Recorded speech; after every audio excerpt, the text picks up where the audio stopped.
Naramdaman mo na ba na parang naglalakad ka sa balat ng itlog sa tuwing kasama mo ang isang taong malapit sa iyo? Na para bang isang maling salita, isang malimong tingin, at bigla ka na lang babagsakan ng yelo, icy silence, o ng passive aggression. Magiging guilty ka, pero hindi mo alam kung ano ba talaga ang kasalanan mo. Kung o ang sagot mo, ang video na ito ay maaaring maging isang malaking pagbubukas ng iyong isip. Ngayon, hindi tayo magtutuon sa mga maingay at hambog na egotis na madaling mapansin. Sa halip, lulubog tayo sa madilim na karagatan ng covert narcissism o tinatawag nating nakatagong pagiging narcissist.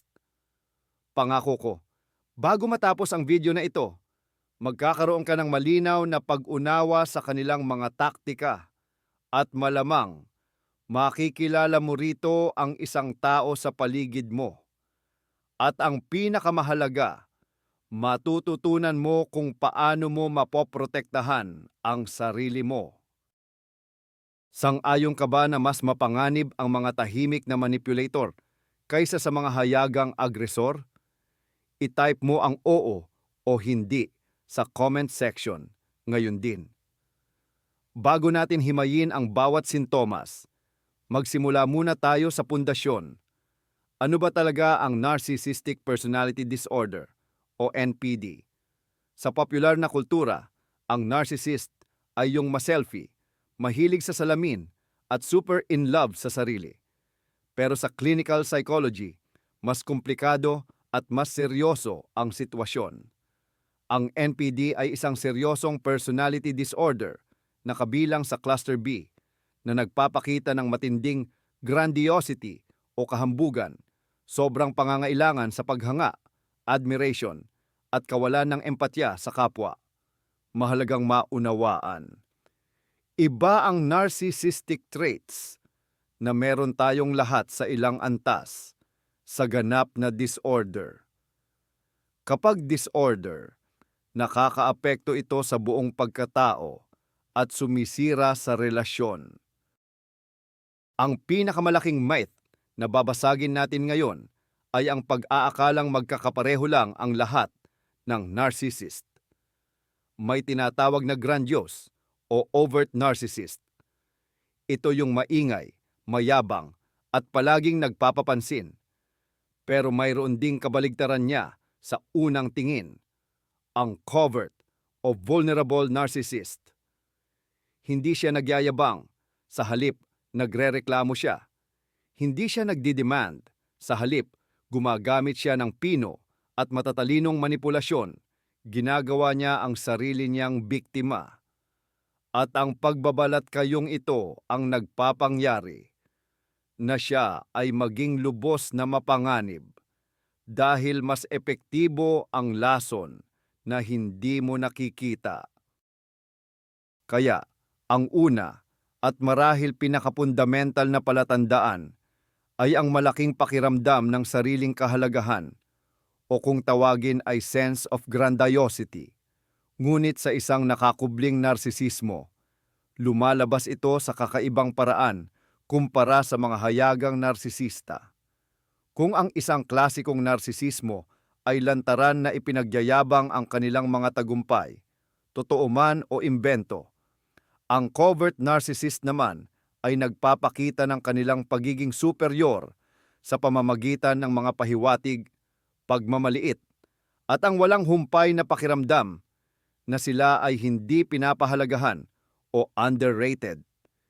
Isipin mo ang isang katrabaho na hinding-hindi magsasabing, "Ako ang pinakamagaling na programmer dito." Pero palagi siyang magbubuntong hininga habang tinitingnan ang iyong code at sasabihin, "Oo, para sa level mo, okay na yan.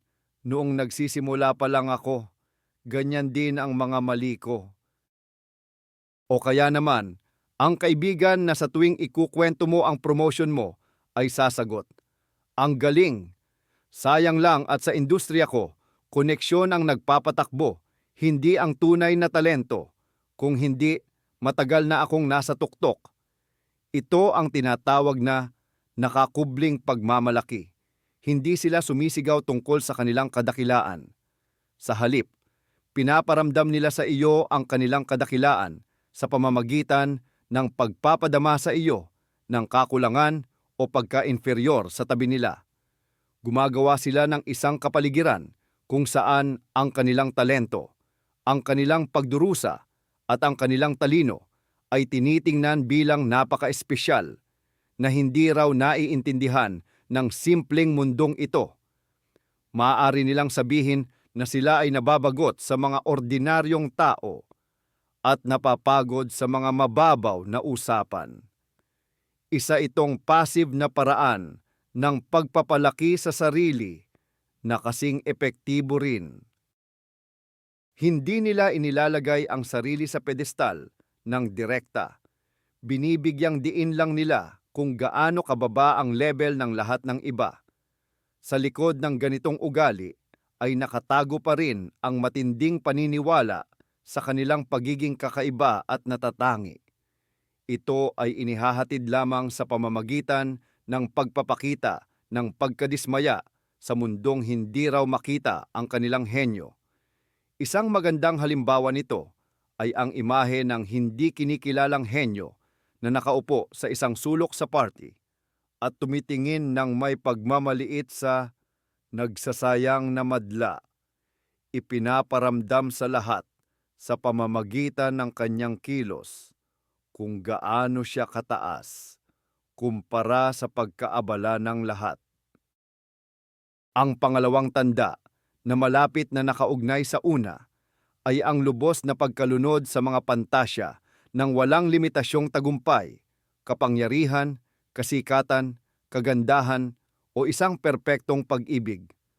Sa agrandyosong narsisis, madalas ibinubulalas ang mga pantasyang ito. Ipangangalandakan niya sa iyo ang kanyang mga itatayong imperyo sa negosyo, kung paano niya dodominahin ang mundo o ang perpekto at halos banal na pag-ibig na inaasam niya. Ang lihim o covert na narcissist naman ay tinatago ang mga pantasyang ito, ngunit doon siya literal na nakatira. Para sa kanya, mas mahalaga at mas makulay ang kanyang panloob na mundo kaysa sa aktwal na buhay. Makikita ito sa kanyang pagkadiskonekta sa realidad. Halimbawa, maaaring matagal na siyang nakaupo sa isang trabahong hindi naman kalakihan ang sweldo. Subalit sa kanyang isip, siya ay isang henyong stratehista na nag-aabang lamang ng tamang pagkakataon upang ipakita sa lahat ang kanyang galing. Maaari rin niyang ipagwalang bahala ang kasalukuyang relasyon dahil sa isip niya ay mayroon siyang ideal na kapareha na mayroon silang cosmic connection. Ang lahat ng kasalukuyang partner niya ay hamak na anino lamang ng ideal na iyon. Makikita mo ito sa paraan ng kanyang pag-uusap tungkol sa hinaharap. Ang kanyang mga plano ay kadalasang malabo, walang detalye, ngunit punong-puno ng paatos o damdamin. Hindi niya sasabihin, mag-e-enroll ako sa marketing course para tumaas ang posisyon ko. Ang sasabihin niya, balang araw, gagawa ako ng isang bagay na magpapabago sa buong industriyang ito.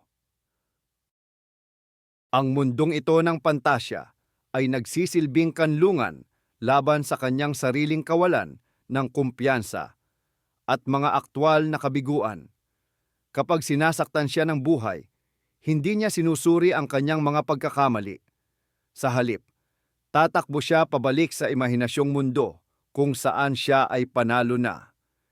Ito rin ang dahilan kung bakit hindi siya nakadarama ng kasiyahan sa mga simpleng bagay sa buhay. Para sa kanya, ang inyong pagdiriwang ng bakasyon sa probinsya ay mababaw at walang saysay kumpara sa kanyang mental na paglalakbay sakay ng yate sa Mediterranean Sea.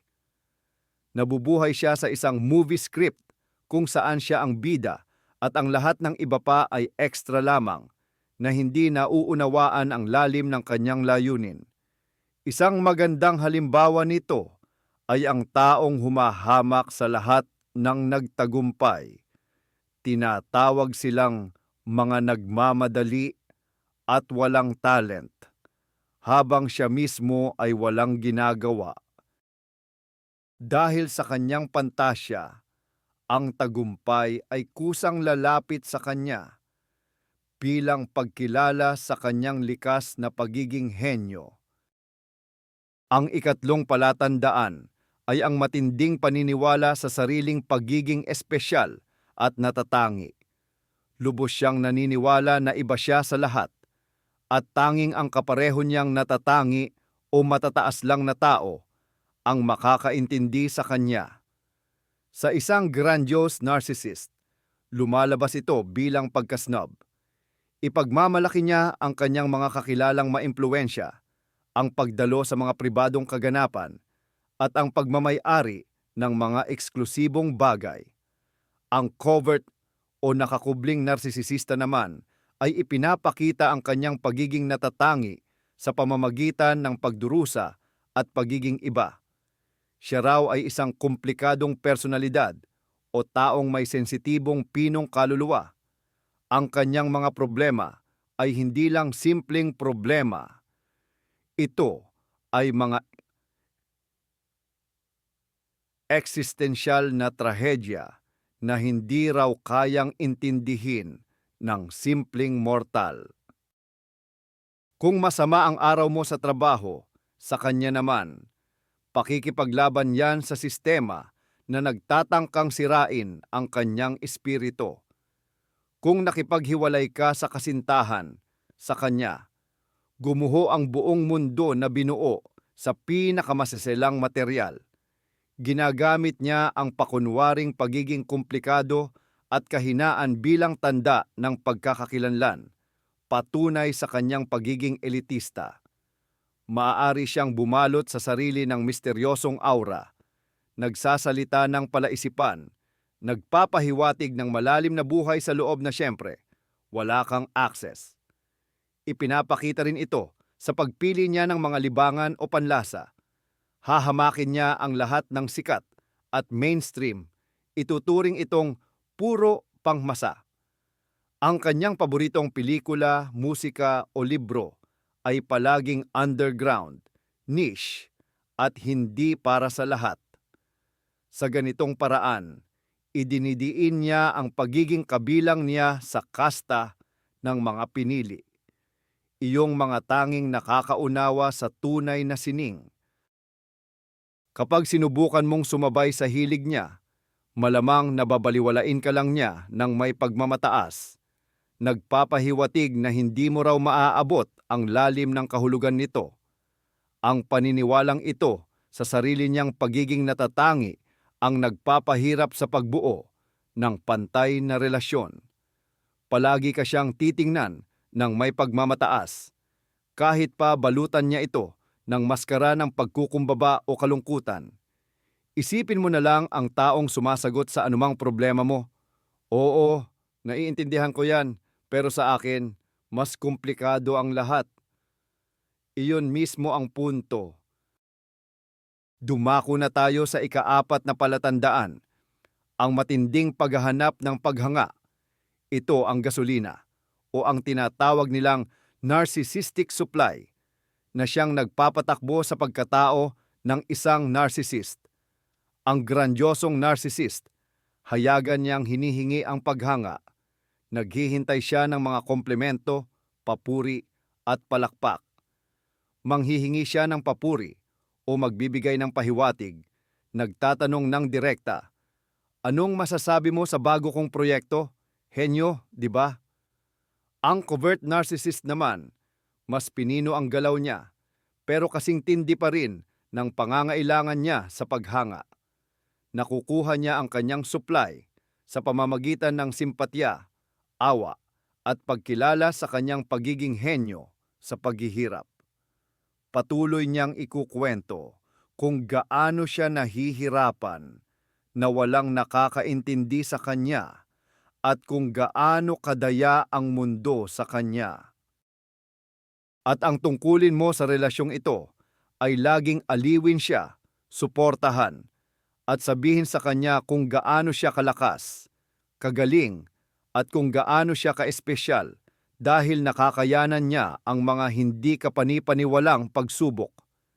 Maaari rin niyang balewalain ang sarili niyang mga nagawa para lang kumbinsihin mo siya sa kabaliktaran. Halimbawa, ipapakita niya ang drawing niya at sasabihin, "Hay, drawing lang yan. Wala lang yan. Huwag kang paluloko. Bitag yan." Ang tamang sagot na inaasahan niya ay, "Ano ka ba? Napakagaling nito. Ang talento mo. Bakit mo naman binababa ang sarili mo?" Kung sasang-ayon ka lang at sasabihin mo, "Sige, okay na rin." Magdudulot ka sa kanya ng narcissistic injury at gagantihan ka niya ng patago. Maaari rin siyang kumuha ng supply sa pamamagitan ng pag-arte bilang isang wise mentor o guru. Imegilaji 2, bibigyan ka niya ng mga hindi hininging payo, tuturuan ka, at pagkatapos ay masisiyahan siya sa pagkilala mo sa kanyang autoridad at sa pasasalamat mo. Ang pangangailangan niya sa paghanga ay walang katapusan. Kahit gaano karaming suporta at papuri ang ibigay mo, laging kulang. Para siyang balde na may butas. Imposibleng mapuno. Sa sandaling mawala ang epekto ng isang shot ng paghanga, kailangan niya agad ng bago. Kapag hindi niya ito nakukuha, nalulungkot siya, nagiging irritable, o sinisimulan kanyang balewalain para lang maisaayos ang kanyang babasaging ego. Isipin mo na lang ang isang kaibigan na tumatawag sa iyo para lang magreklamo ng magreklamo sa buhay niya ng ilang oras at bigla ka namang puputulin sa pagsasalita kapag sinubukan mong magkwento tungkol sa sarili mo.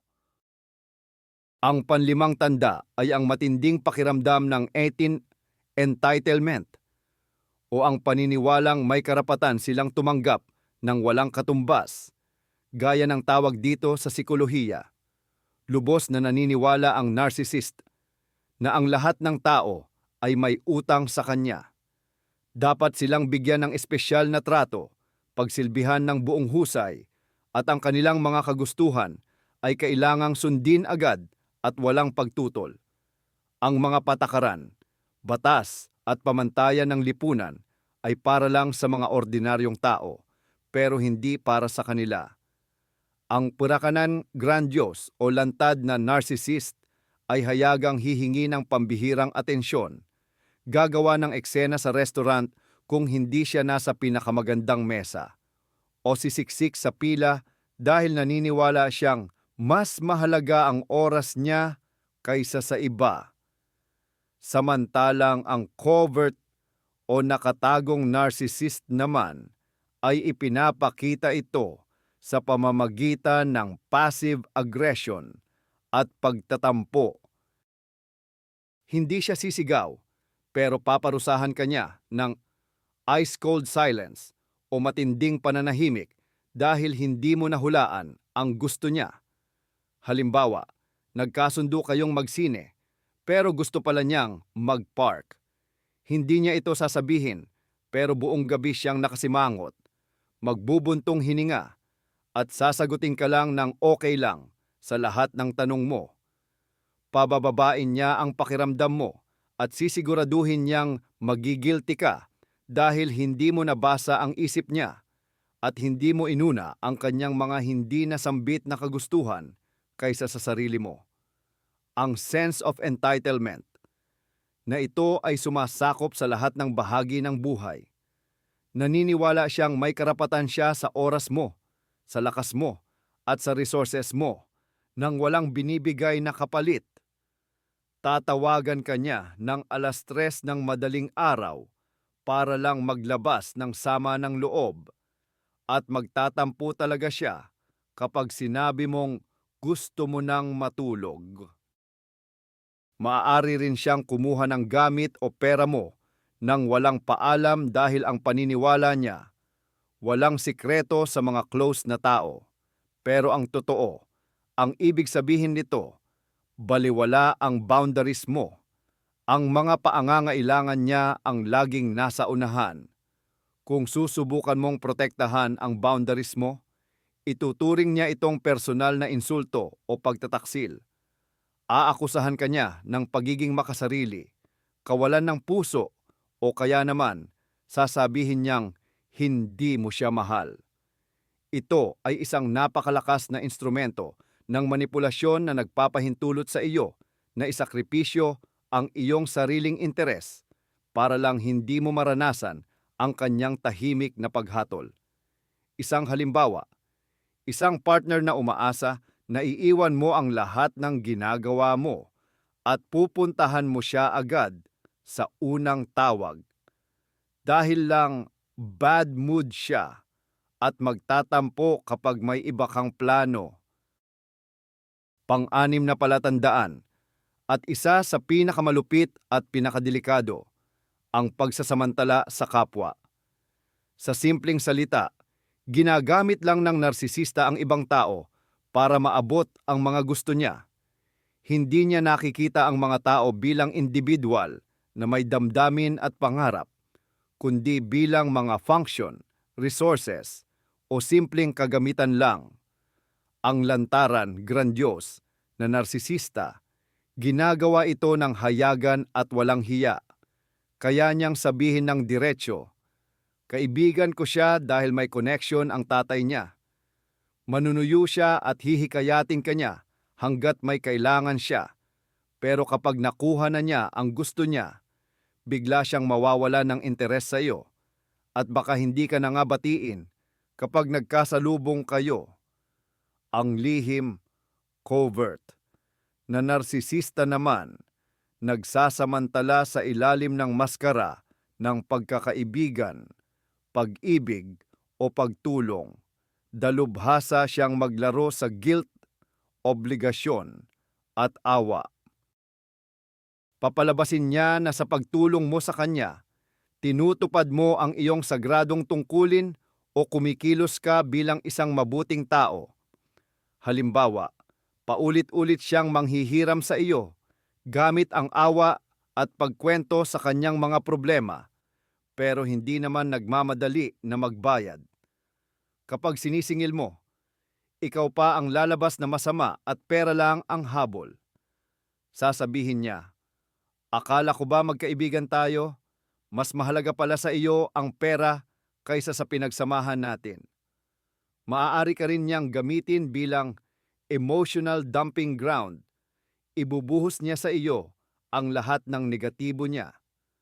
Pero kapag ikaw na ang nangangailangan ng suporta, bigla siyang magiging sobrang busy o babalewalain lang niya ang mga problema mo.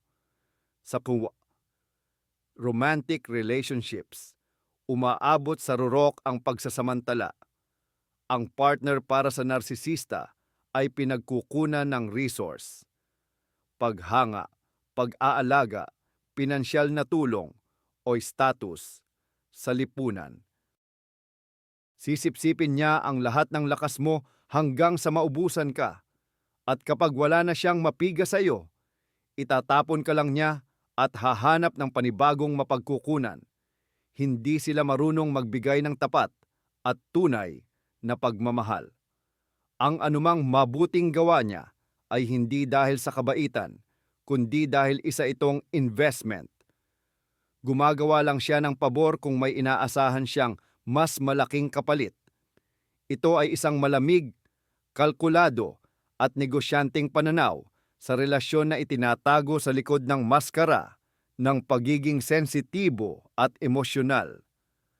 Ang malinaw na halimbawa nito ay ang kaibigan na maaalala ka lang kapag kailangan niyang lumipat ng bahay, umutang ng pera, o humingi ng propesyonal na payo ng libre. Ang ikapitong palatandaan, at ito ang pinakapuso ng narcissism, ay ang kawalan ng empatiya. Hindi kayang kilalanin ng isang narcissist o sadyang ayaw niyang kilalanin ang mga nararamdaman at pangangailangan ng ibang tao. Hindi niya kayang ilagay ang sarili niya sa iyong sitwasyon o tingnan ang mundo sa pamamagitan ng iyong mga mata, ang iyong mga luha, ang iyong sakit, ang iyong kagalakan para sa Kanya. Ito ay mga konsepto lamang o sa mas masahol pa, isang nakakaistorbong sagabal.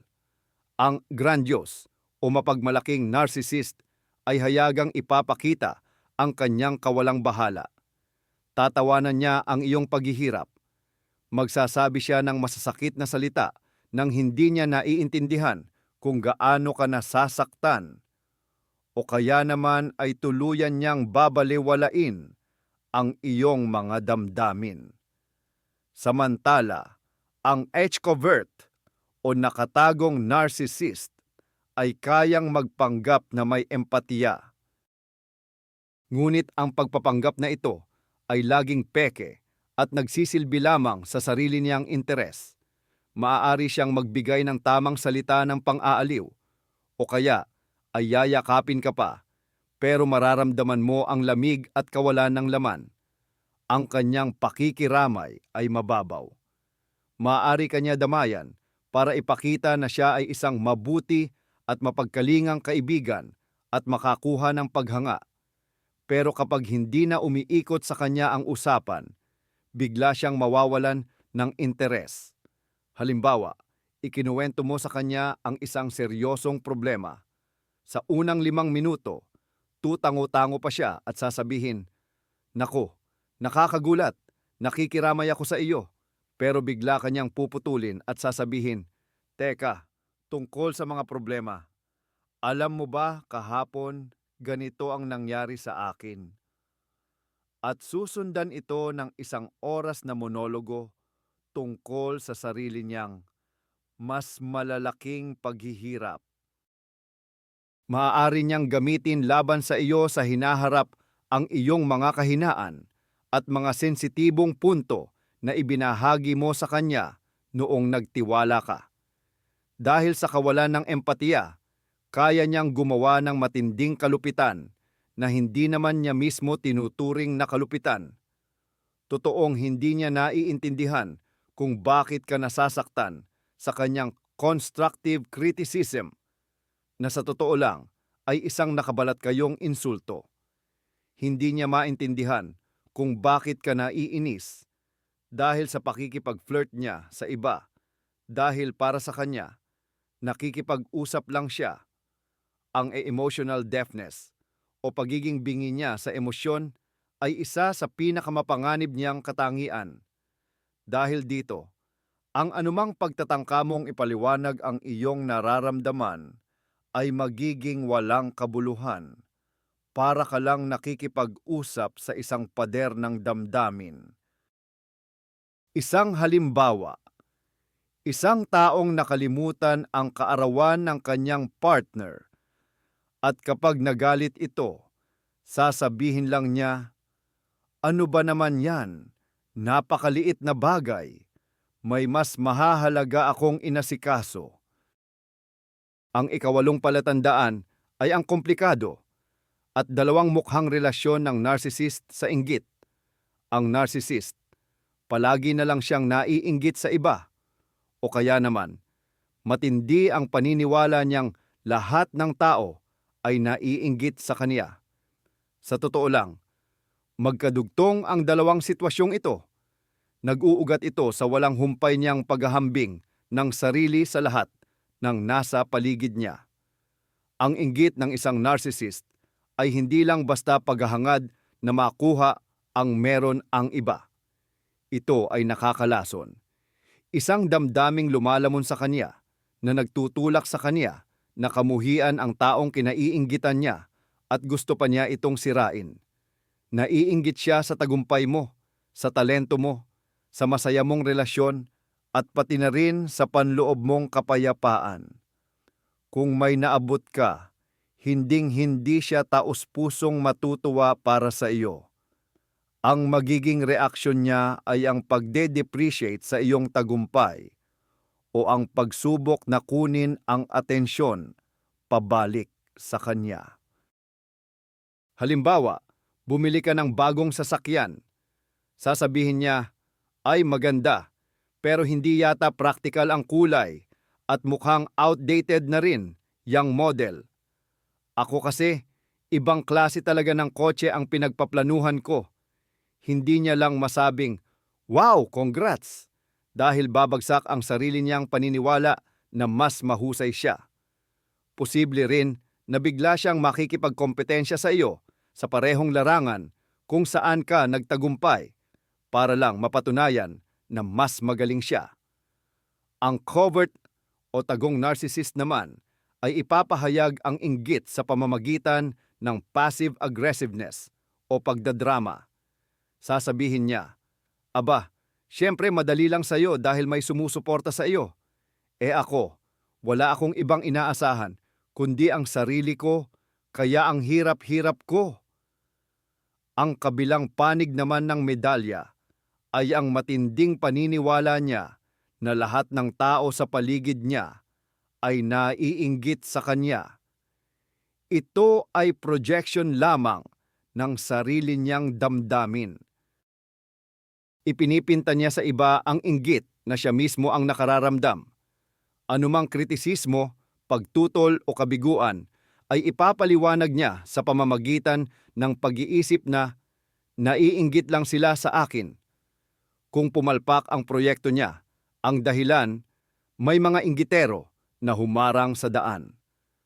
Kung iniwan siya ng kaniyang partner dahil daw hindi kinaya ng partner niya ang tagumpay at talento niya. Ang paniniwalang ito ang nagpoprotekta sa kaniyang marupok na ego mula sa realidad. Pinapayagan nito siyang huwag tanggapin ang responsibilidad sa mga pagkakamali niya at panatilihin ang ilusyon ng kaniyang pagiging dakila.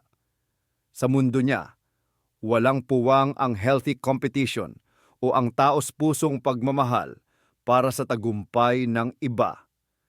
Mayroon lang iisang hierarkiya kung saan dapat siya ang nasa tuktok.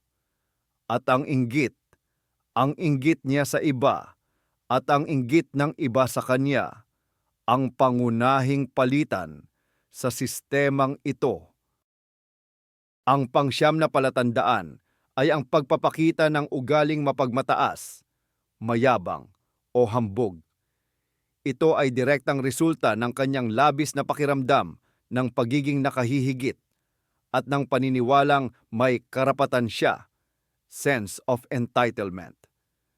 Tinitingnan ng narcissist ang mundo ng may pagmamaliit at makikita ito sa kanyang paraan ng pagsasalita, pagkilos at pagtingin. Ang grandiose narcissist ay hayagang magpapakita ng kayabangan. Madalas siyang puputol sa sinasabi ng iba, magbibigay ng leksyon, gagamit ng tunong ng mamaliit, magpaparinig ng mga sarkastikong komento, o iirap kapag nagsasalita ka. Itinuturing niya ang mga service staff tulad ng waiter, taxi driver o consultant bilang mga pangalawang uri na tao. Maaari siyang maging bastos at sobrang demanding sa kanila. Ang covert narcissist naman ay mas pino, subtle, ang pagpapakita ng kayabangan. Halimbawa, ngingiti siya ng mapangmaliit kapag nagbabahagi ka ng iyong kasiyahan o tagumpay. O kaya naman, magsasalita siya sa iyo na parang isang musmos na bata, matiyagang ipinapaliwanag ang mga halatang bagay. Maaari niyang gamitin ang intellectual snobbery. Babanggit siya ng matatalinong termino para ipamukha ang kanyang katalinuhan at para maging tanga ang pakiramdam mo. Kadalasan, ang kanyang kayabangan ay nakatago sa likod ng pagiging prangka o matapat. Sasabihin niya ang isang masakit na bagay at idadagdag niya, "Kasi naman, sinasabi ko lang kung ano ang totoo. Ayaw ko ng pagkukunwari." Pero sa totoo lang, ito ay paraan lang niya para maliitin ka at itaas ang sarili niya gamit ang iyong pagkahiya.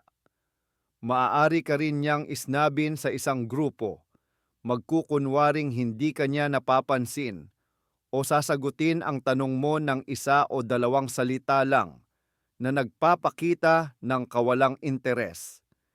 Ito ay isang uri ng passive arrogance. Hindi siya makikipagtalo sa iyo. Ipaparamdam lang niya na ang iyong opinyon ay napakaliit at hindi karapat-dapat pag-usapan. Ang kayabangang ito ay isang defensive mechanism. Sa kaibuturan ng kanyang puso, nakakaramdam ang narcissist ng pagiging walang kwenta at inferiority. Sa pamamagitan ng paggawa ng aura ng pagiging nakahihigit at pagtingin sa lahat ng may pagmamaliit, sinisikap niyang punan ang kanyang panloob na kawalan. Nagtatayo siya ng kuta ng kahambugan para walang sinuman ang makakita sa kanyang tunay at takot na sarili. Kaya naman, anumang pagtatangka na ibalik siya sa kanyang lugar o ipunto ang kanyang kayabangan ay sasalubungin ng matinding pagtutol. Sinasalakay mo kasi ang pundasyon ng kanyang pagkatao, ang fasad na matagal na niyang pinaghirapang itayo. Balikan mo ang mga pagkakataong may nagbigay sa iyo ng payong kaibigan na sa totoo lang ay isang nakabalat kayong kritisismo sa iyong pamumuhay, itsura o mga desisyon. Ang ikasampung palatandaan na siyang susi para lubos na maunawaan ang buong dinamika ng narcissist ay ang napakababaw at napakalambot na ego o pagpapahalaga sa sarili na nakatago sa likod ng maskara ng labis na kumpiyansa o kaya'y paghihirap. Ang lahat ng komplikadong sistema ng depensa na inilarawan natin, ang pagkadakila, grandiosity, kayabangan, mga pantasya, ay nakatayo sa isang pundasyon na gawa sa buhangin. Ang pundasyong ito ay ang malalim na pakiramdam ng kahihiyan, kawalan ng silbi, at pagkawalang halaga na nararamdaman ng narcissist. Ngunit hindi kailanman inaamin, kahit pa sa sarili niya. Labis siyang takot sa kritisismo, paghatol, at pagtataboy. Anumang komentaryo, gaano man ito kaliit, o anumang pagtutol ay hindi niya tinatanggap bilang feedback, kundi bilang isang ganap na pag-atake sa buong pagkatao niya. Ito ang tinatawag na narcissistic injury o sugat sa ego. Ang reaksyon niya sa sugat na ito ay ang narcissistic rage o matinding galit ng narcissist. Ito ay hindi lang tungkol sa lantad na agresyon, sigawan, at paninisi na mas karaniwan sa mga grandiose narcissist. Sa covert o nakatagong narcissist, ang galit ay madalas na passive. Pinarurusahan kanya ng malamig na pananahimik, silent treatment, na tumatagal ng ilang araw o linggo. Sinasabotahin niya ang iyong mga gawain, aksidenteng nakakalimutan ang iyong mga pakiusap, at nagkakalat ng tsismis laban sa iyo sa likod mo. Pilit kanyang pagbabayarin sa sakit na naidulot mo dahil naglakas loob kang pagdudahan ang kanyang pagiging perpekto. Ang karupukan na ito ang nagpapaliwanag ng kanyang patolohikal na pangangailangan na magkontrol.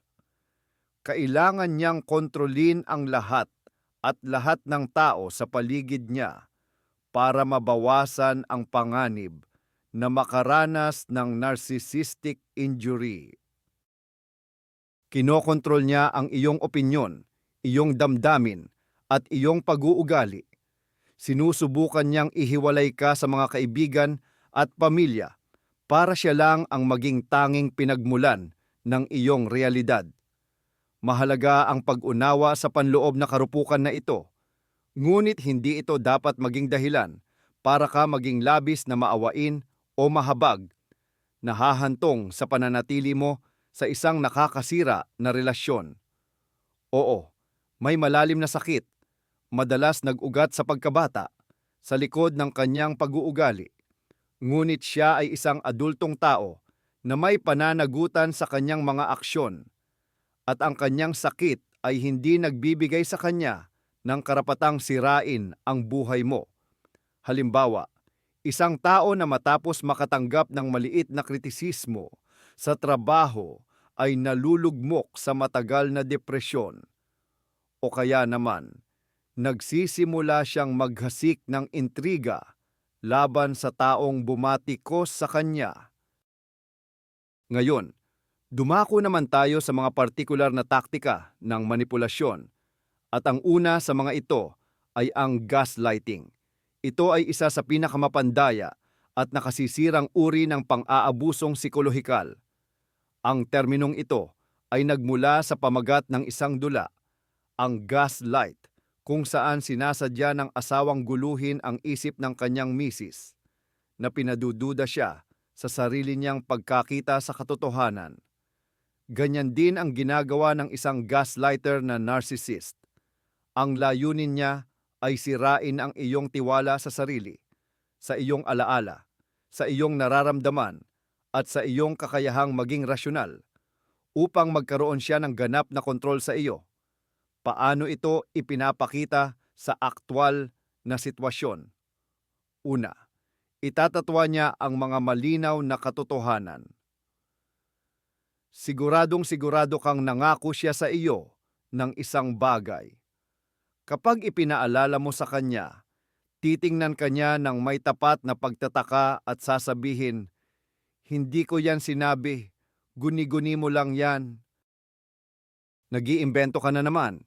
Gagawin niya ito ng buong puso at napakakumpiyansa, kaya't mapipilitan ka talagang magduda sa sarili mong alaala. Ikalawa, babalewalain niya ang iyong damdamin. Sasabihin mo, "Nasaktan ako nang sabihin mo yon." Ang isasagot niya, "Sobrang sensitibo mo. Wala kang sense of humor. Lahat ng bagay dinidibdib mo."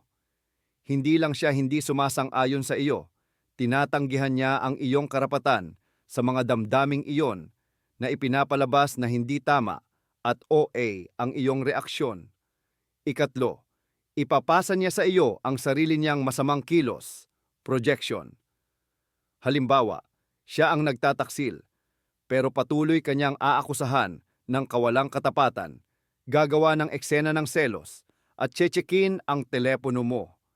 Dahil dito, palagi ka na lang mapipilitang magpaliwanag at nalilihis ang atensyon mo mula sa sarili niyang masamang pag-uugali. Sa paglipas ng panahon, ang sistematikong gaslighting ay humahantong sa biktima na tuluyang hindi na magtiwala sa sarili. Magsisimula siyang mag-isip, "Baka nababaliw na nga ako? Baka mali talaga ang pagkakaalala ko? Baka masyado nga akong nag-overreact."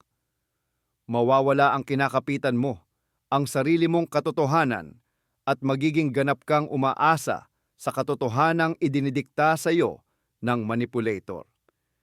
Ito ang nagpapahintulot sa kanya na gawin ang anumang gusto niya sa iyo dahil hindi ka na nagtitiwala sa iyong mga instingto na sumisigaw ng panganib. Isang halimbawa, ang partner na nakabasag ng paborito mong tasa, pero pagkatapos ay igigiit na ikaw ang naglagay niyon sa gilid ng mesa. At isa pa, may lamat na raw talaga yon bago pa nabasag. Ang sumunod na taktikang karaniwang ginagamit ng isang narsista sa simula ng relasyon ay ang tinatawag na blow-wallen na babalampay ng ambal-albanampa, love bombing. Sa unang yugto ng inyong pagkakakilala, ipapakita niya ang sarili bilang ang perpektong partner, ang literal na katuparan ng iyong pinakamalalim na pangarap. Babahagyan ka niya ng sandamakmak na papuri, regalo, at labis-labis na atensyon. Sasabihin niya ang lahat ng gusto mong marinig. "Ikaw ang soulmate ko. Wala pa akong minahal na ganito." O "Tayo talaga ang nakatadhana." Gagayahin niya ang iyong mga interes, hilig, at pananaw sa buhay. Mahilig ka ba sa art house films? Bigla, ekspertong kritiko rin pala siya. "Pangarap mo ba ang Japan?" Sasabihin niyang, yan din ang kanyang pinakamalaking pangarap. Lilikha siya ng ilusyon ng perpektong koneksyon at compatibility. Parang isang cosmic connection. Ang yugtong ito ay sobrang tindi at nakakalula. Tatawagan at ititext ka niya 24/7. Hahanapin niya ang buong oras mo at mabilis siyang magbubukas ng usapan tungkol sa kasal, mga anak, at inyong kinabukasan. Maiisip mo, sa wakas, natagpuan ko na ang aking forever. Ngunit hindi ito pag-ibig. Ito ay isang malamig at kalkuladong pagbihag. Ang layunin ng love bombing ay mabilis kang mapatali sa kanya, maadik ka sa atensyon at paghanga niya, at makagawa ng matinding emotional dependency. Nagtatanim siya sa isip mo ng malakas na koneksyon. Siya ay katumbas ng kaligayahan. Ginagawa niya ito para sa sobrang silaw mo sa kanyang ideal na imahe. Hindi mo na mapansin ang mga unang red flags, mga babalang sadyang nakakabahala. Alam niya na hindi magtatagal ang perpektong facade na iyon, kaya kailangan kanyang maipasok agad ng malalim sa kanyang sapot. Kapag nagsimula na siyang ipakita ang tunay niyang kulay, ang pagiging malamig, malupit, at ang pagmamaliit, hindi mo ito mapaniwalaan. Maaalala mo ang napakagandang simula at iisipin mo, hindi siya ganyan, mabuti siyang tao. Siguro, may pinagdadaanan lang siya. Kailangan ko lang magsikap at babalik siya sa pagiging tulad ng dati. At kakapit ka sa ilusyon na iyan, palalampasin ang lahat, sa pag-asang maibalik ang fairy tale. Ang love bombing ay parang anesthesia lamang bago ang napakasakit na operasyon ng pagwasak sa iyong pagkatao. Ang susunod na yugto pagkatapos ng love bombing ay ang tinatawag na devaluation o pagpapawalang halaga. Kapag nakasiguro na ang narsisismo na naka-hook ka na mahal mo siya at umaasa ka na sa kanya, unti-unting naglalaho ang maskara ng perpektong partner. Dito na nagtatapos ang malakwentong engkanto at nagsisimula ang mapait na realidad. Ang devaluation ay isang sistematikong paraan ng pagwasak sa iyong self-worth. Lahat ng hinangaan niya sa iyo noong una ay siya namang magiging target ng kritisismo at panunukso. Ikaw ba ang pinakamatalino para sa kanya? Ngayon, sasabihin niyang wala kang alam sa buhay. Ikaw ba ang pinakamaganda? Ngayon, patuloy niyang itinuturo ang mga kapintasan mo sa iyong itsura. Humanga ba siya sa sense of humor mo? Ngayon, tatawagin na niyang bobo o walang kwenta ang mga biro mo. Maaaring direktang panlalait ang devaluation, tulad ng malulutong na insulto at grabeng kritisismo. Ngunit sa mga covert narcissist, mga patagong narsisismo, mas madalas itong nakakubli. Ito ay sa pamamagitan ng patuloy na friendly na pang-aasar, sarkasmo, at masasakit na komento na ipinipresenta bilang biro. Kapag nagtampo ka, ang sagot niya ay, "Hindi ka ba marunong magbiro? At sobrang sensitibo mo naman." Kasama rin dito ang paghahambing sa iyo sa ibang tao na ikaw ang laging talo. "Mas masarap magluto ng adobo ang ex ko. Tingnan mo si Maria, ang galing, ang laki ng pinayat niya." Ito rin ang pagbaliwala sa iyong mga tagumpay o pagpapababa ng halaga ng mga ito. Na-promote ka? Sasabihin niya, ganyan talaga sa kumpanya ninyo, lahat naman binibigyan ng promotion." Ang layunin ng devaluation ay para iparamdam sa iyo na wala kang kwenta, pangit, tanga, o walang kakayahan. Bakit niya ito ginagawa?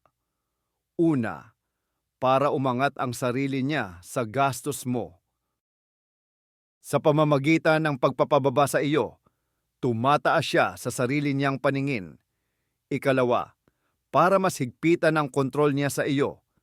Kapag bumaba ang iyong self-esteem, mas lalo kang aasa sa kanyang pag-aproba at opinyon. Sisikapin mong kunin ang pagmamahal niya na hindi na niya ibibigay sa iyo tulad ng dati. Maiipit ka sa isang vicious cycle. Pinapababa niya ang halaga mo, sumasama ang loob mo, nagsisikap kang maging mas mahusay para maibalik ang pag-ibig niya. Ngunit, habang mas nagsisikap ka, mas lalo ka lang niyang sisiraan. Ang yugtong ito ay maaaring tumagal ng maraming taon, dahan-dahan at sistematikong binubura ang iyong pagkatao at ginagawa kang isang anino na puno ng kaba at kawalan ng tiwala sa sarili. Para itong mabagal na lason na iniinom mo araw-araw. Kapag naubos na ng narsisista ang lahat ng ibibigay mo, kapag wala ka ng natitirang lakas, emosyonal man o moral, at hindi mo na maibigay sa kanya ang narcissistic supply na kailangan niya, dumarating na ang huling yugto ng drama, ang discard o ang pagtatapon. Tatalikuran ka ng narsisista, ngunit hindi ito katulad ng normal na pakikipaghiwalay. Ang pag-alis niya ay magiging biglaan, malupit at kadalasan ay walang paliwanag.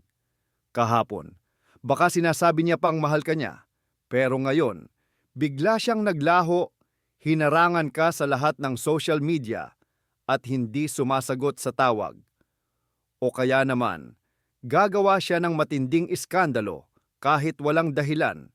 Sisisihin ka sa lahat ng bagay at aalis na ginagawa siyang inosenteng biktima habang ikaw naman ang lalabas na halimaw. Ang layunin ng discard ay hindi lang para tapusin ang relasyon. Ang layunin ay sirain ka ng tuluyan, magdulot ng matinding sakit at kahihiyan. Gusto niyang iwan kang wasak, na iniisip mo na ikaw ang may kasalanan sa lahat, na hindi ka sapat. Kadalasan, sa panahon ng discard, may bago ng source of supply, ang narsisista. Hindi siya umaalis ng walang pupuntahan. Hahanapan ka niya ng kapalit at sisimulan niya ang love-bombing phase sa bago niya, habang kayo pa ay magkarelasyon. At hindi siya magdadalawang isip na ipaalam ito sa iyo, tulad ng pag-post ng masayang larawan, kasama ang bago niya 1 linggo lang pagkatapos ng inyong hiwalayan, para lang lalo kang masaktan. Para sa biktima, ang discard ay isang matinding shock. Hindi mo maisip kung paanong nagawa iyon ng isang taong nangako ng walang hanggang pag-ibig. Hahanapin mo ang dahilan sa sarili mo. Aalisin mo ang bawat hakbang mo. Sinusubukang alamin kung ano ang mali mo. Pero ang totoo, wala kang ginawang mali. Naubos lang ang supply mo, parang baterya na na-low-bat. Itatapon niya lang yon para maglagay ng bago. Ito ang pinakamasakit at walang pusong pagpapakita ng kawalan niya ng empathy. Hindi ka tao para sa kanya, isa ka lang gamit. At ang mga luma, sirang gamit, hindi na pinahahalagahan. Itatapon lang sa basurahan. Halimbawa, isang partner na pagkatapos ng 10 taon ng kasal, ay bigla na lang nag-impake at umalis. Nag-iwan ng 3 salita lang na mensahe. O basta na lang hindi na umuwi. Pero huwag mong isipin na pag tinapon ka na niya ay katapusan na. Kapag napagtanto ng isang narsisista na hindi kasing ganda ng dating supply niya ang bago niyang nakita, o kaya naman ay nabore lang siya, susubukan niyang bumalik. Tinatawag itong hoovering o ang proseso ng vacuuming. Parang isang vacuum cleaner, susubukang hilahin ka pabalik ng narsisista sa inyong toxic na relasyon. Maraming paraan ang hoovering. Maaaring bigla na lang siyang mag-text sa iyo ng hating gabi na nagsasabing, "Miss na kita." O kaya naman, magla-like siya ng lumang-luma mong picture, kunwari ay aksidente lang. Maaari rin siyang magsimulang magkwento sa mga common friends ninyo kung gaano siya nagsisisi sa inyong break-up at kung gaano kanya kamahal. Padadalhan kanya ng bulaklak sa birthday mo o babatiin ka sa holiday na para bang walang nangyari. Hihingi siya ng awa, magkukwento kung gaano siya kawawa nang wala ka, kung nagkasakit siya, o kung gaano karami ang problema niya. Ibabalik niya ang mode ng love bombing, mangangako na nagbago na siya, na naintindihan na niya ang lahat, at ngayon, magiging iba na ang lahat. Sasabihin niya ang eksaktong gusto mong marinig. At ito ang pinakadelikadong sandali. Kung emotionally attached ka pa rin sa kanya, kung hindi ka pa lubusang nakaka-recover sa sakit, napakalaking tukso na paniwalaan siya. Gusto mong maniwala na bumalik na ang perpektong taong nakilala mo noong simula ng relasyon ninyo. Maiisip mo, paano kung nagbago na nga siya? Baka dapat bigyan ko pa siya ng isa pang pagkakataon. Pero kailangan mong tandaan, ang mga narsisista ay hindi nagbabago. Hindi iyan pagsisisi at lalong hindi iyan pagmamahal. Ito ay isa lamang paraan para makuha niya ulit ang nakasanayan at komportable niyang supply. Kapag nagpadala ka at bumalik ka, magsisimula ulit ang siklo ng love bombing, devaluation, pagbaba ng halaga, at pagtatapon. At sa bawat pag-ikot ng siklo, mas magiging mabilis at mas magiging mapanira ito. Ang tanging paraan para maprotektahan ang sarili mo mula sa hovering ay ang ganap na pagputol ng lahat ng connection. Total, no contact. I-block siya sa lahat ng social media, sa telepono, at iwasan ang mga lugar kung saan kayo magkikita. Anumang butas o puwang na iwanan mo ay gagamitin niya para makapasok ulit sa buhay mo at tuluyan itong sirain. Para lubos na maintindihan ang ugali ng isang narcissist, kailangan nating pag-aralan ang isang mahalagang konsepto, ang narcissistic supply o narcissistic resource. Hindi ito simpleng atensyon o paghangalang sa karaniwang kahulugan. Para sa narcissist, ito ang enerhiyang kailangan niya para mabuhay na nakukuha niya mula sa mga reaksyon ng ibang tao. Kung wala nito, pakiramdam ng narcissist ay walang laman siya, walang kwenta. Sa aspetong psikolohikal, para siyang hindi na umiiral. Napakamarupok at hindi matatag ang kanyang panloob na pagkatao, kaya't palagi siyang naghahanap ng panlabas na pagpapatunay sa kanyang halaga. Ang narcissistic supply ay may dalawang uri. Una, ang primary supply. Ito ang mga reaksyon na direktang nagpapatunay sa kanyang pagkagarandyoso, papuri, komplimento, paghanga, pagsunod, at pagsamba. Ito ang nakukuha niya sa yugto ng love bombing, pero mayroon ding secondary supply na kasing halaga. Ito ay anumang matinding emosyonal na reaksyon, kasama na ang negatibo. Ang iyong mga luha, galit, sakit, pagdurusa, at selos. Lahat yan ay supply para sa kanya. Kapag sinigawan mo siya bilang tugon sa kanyang pang-iinis o provokasyon, ipinaparamdam mo sa kanya na may kapangyarihan siya sa iyo at kayang-kaya niyang manipulahin ang iyong emosyon. Para sa kanya, isa itong patunay na siya ay mahalaga. Kaya naman ang mga narcissist ay madalas magsimula ng drama kahit walang dahilan. Kailangan nila ang reaksyon mo, kahit anong klase. Positibo man o negatibo, hindi na yun masyadong mahalaga. Ang pinakakinatatakutan ng narcissist ay ang kawalang interes o indifference. Kapag tumigil ka sa pag-react sa kanya, para mo na ring kinuha ang kanyang hininga, inaalisan mo siya ng supply. Kaya ang gray rock tactic, kung saan kakausapin mo siya ng tuyo, walang emosyon at pulos trabaho o kailangan lang, ay isa sa pinakaepektibong paraan ng pagtatanggol. Ang mga tao para sa narcissist ay mga pinagkukunan lang ng supply na ito. Ikinaklasipika niya ang mga tao batay sa kung gaano karami at anong kalidad ng supply ang maibibigay nila. Sa sandaling maubos ang pinagkukunan, hahanap na siya ng bago. Para siyang isang energy vampire na patuloy na nangangailangan ng lakas buhay ng iba para mapanatili ang ilusyon ng kanyang pag-iral. Sa mga galaw ng isang narcissist, halos hindi ito umaaksyon ng mag-isa. Mayroon siyang buong hukbo ng mga taga-suporta. Sinasadya man nila ito o hindi, na tinatawag sa psikolohiya na flying monkeys o lumilipad na unggoy. Kinuha ang termino na ito mula sa The Wizard of Oz, kung saan inuutusan ng masamang bruha ang mga may pakpak na unggoy para gawin ang marumi niyang trabaho.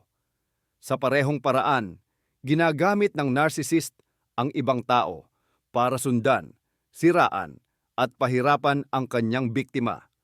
Sino-sino ba ang pwedeng maging flying monkey? Maaari silang maging mutual friends ninyo, kamag-anak, o kasamahan sa trabaho. Ang narcissist ay isang eksperto sa manipulasyon at sa paggawa ng imahe na gusto niyang ipakita. Sa mata ng publiko, madalas siyang mukhang kaakit-akit, mabait, o isang kawawang tao. Inihahanda niya ng maaga ang mga tao sa paligid niya. Sinasabi niya sa kanila ang baluktot na bersyon ng mga pangyayari, kung saan siya ang noble victim o marangal na biktima, at ikaw naman ang hindi makatuwirang agresor. Kapag naghiwalay kayo, inaaktiba niya ang kanyang hukbo. Bigla na lang, ang mga mutual friends ninyo ay maaaring umiwas sa iyo o tumingin ng may paghuhusga. Maaari ka nilang tawagan at sabihin, "Paano mo nagawa yan sa isang napakabuting tao? Sobra siyang nasasaktan dahil sa iyo." Dapat bigyan mo siya ng isa pang pagkakataon. Nagiging boses niya sila. Ipinapasa ang kanyang mga mensahe at pinipilit kang sumunod. Ang mga flying monkeys na ito ay pwedeng manmanan ka, mangolekta ng impormasyon tungkol sa buhay mo at ibigay ito sa narcissist. Maaari rin silang magpakalat ng masasamang tsismis para sirain ang iyong reputasyon. Ang pinakamalungkot, marami sa mga taong ito ay taos-pusong naniniwala na tama ang ginagawa nila, na tinutulungan nila ang kawawa at malungkot na narcissist. Hindi nila nakikita ang tunay niyang pagkatao dahil hindi niya ito ipinakita sa kanila. Ang nakikita lang nila ay ang kaakit-akit niyang maskara. Ang pakikipag-ugnayan sa mga flying monkeys ay masakit, lalo na dahil madalas sila ang mga taong inakala mong kaibigan mo. Ramdam mo ang pagtataksil at pagiging isolated o nag-iisa. Mahalagang maintindihan na ang pakikipagtalo sa kanila at ang pagsubok na magpatunay ng kahit ano ay walang silbi. Naimpluwensyahan na sila at nasa ilalim ng kontrol ng narcissist. Ang tanging solusyon ay distansyahan din sila para maprotektahan ang iyong mental health. Tulad ng nabanggit na namin, mayroong dalawang pangunahing uri ng narsisismo, ang grandiose o hayag, lantad, at ang covert o nakatago, mahina. Ang pag-unawa sa pagkakaiba ng dalawang ito ay kritikal para sa agarang pagtukoy sa panganib. Ang grandiose narcissist ay ang klasikal na stereotype.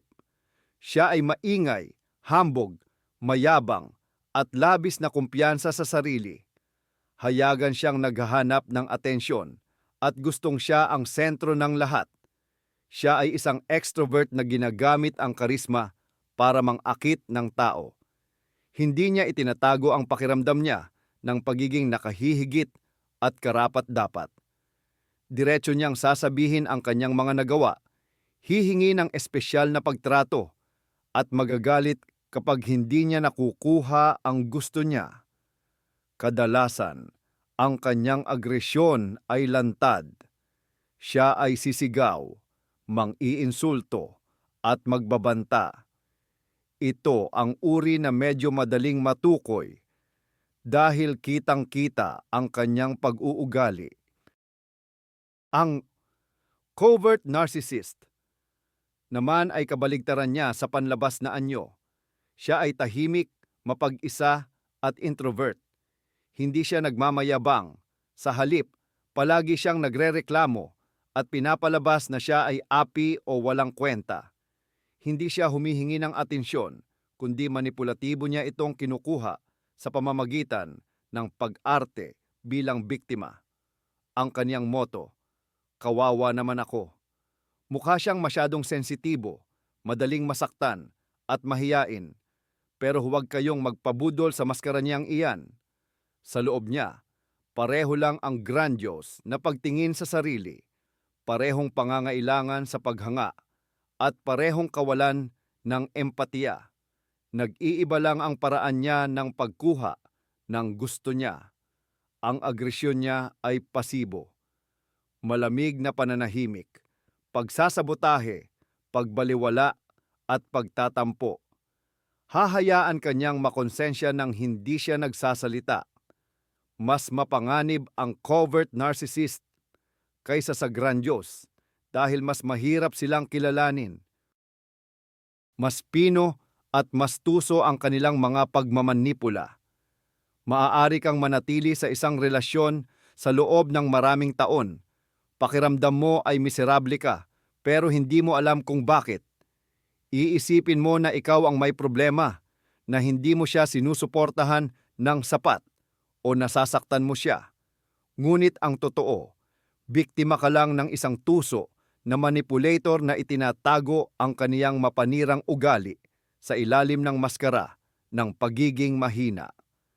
Mahalagang tandaan na pareho silang nakalalason at mapanira sa mga taong nasa paligid nila. Magkaiba man ang pamamaraan, iisa lang ang kanilang kalikasan. Ang isa sa pangunahing katangian ng isang lihim na narsista ay ang kanilang kahusayan sa pagganap bilang biktima. Palagi silang nagpapakita na parang patuloy na nagdurusa. Pakiramdam nila, ang buong mundo ay laban sa kanila.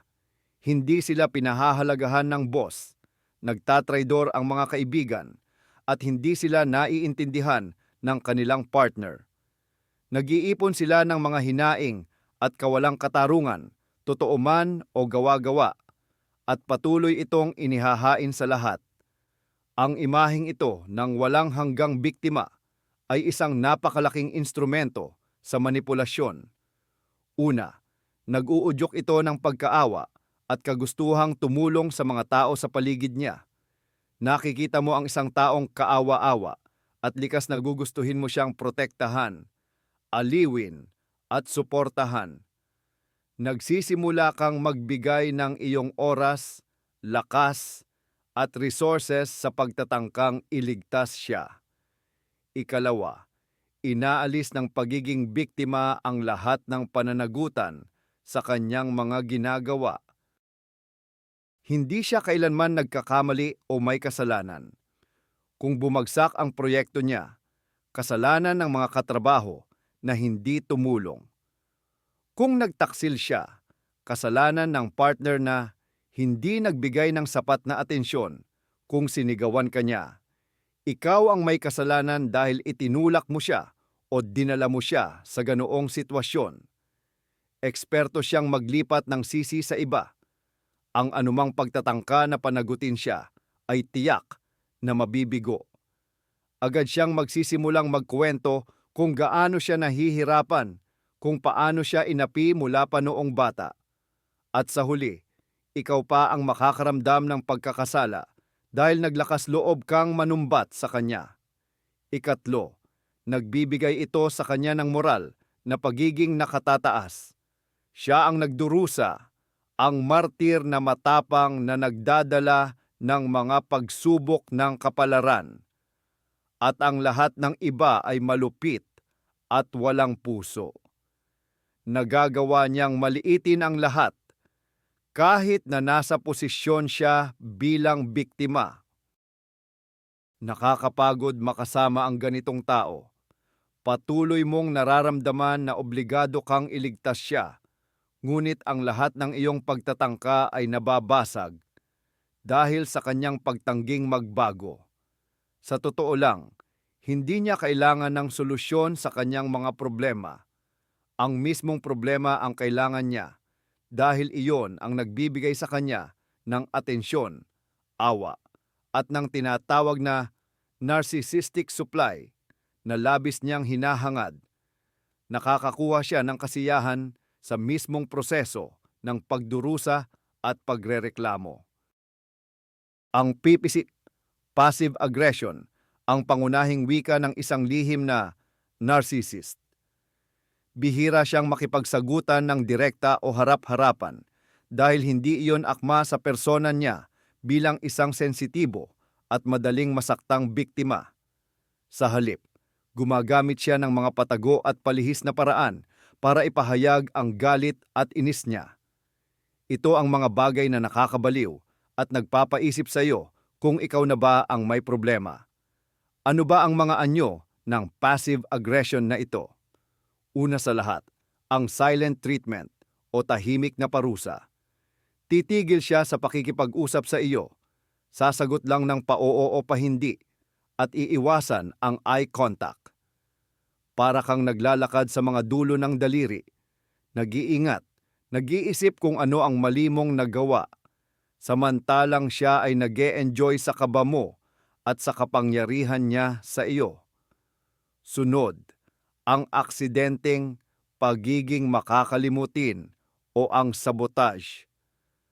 Nakalimutan niyang gawin ang mahalaga mong pakiusap. Nagkataon lang na nahuli siya sa meeting na matagal mo nang inaabangan. O di kaya, aksidente niyang nasisira ang paborito mong gamit. Palagi siyang may inosenteng paliwanag diyan, pero ang totoo, iyan ay nakabalat kayong paghihiganti.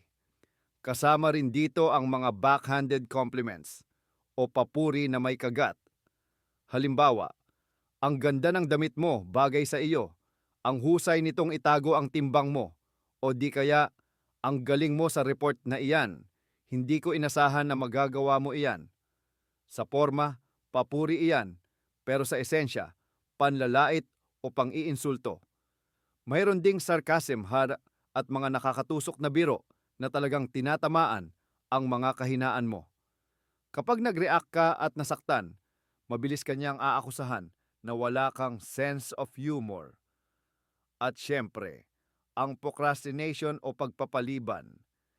Hihintayin niya ang pinakahuling minuto bago tuparin ang pangako niya sa iyo para ipakita kung gaano kababa ang halaga ng pangangailangan mo sa kanya.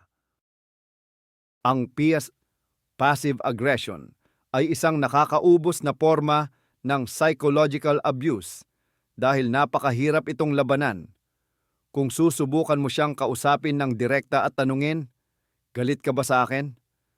Malamang sagutin ka niya ng, "Hindi, nag-i-imagine ka lang, wala yan." Itatanggi niya ang galit niya at gagawin ka pang parang isang paranoid.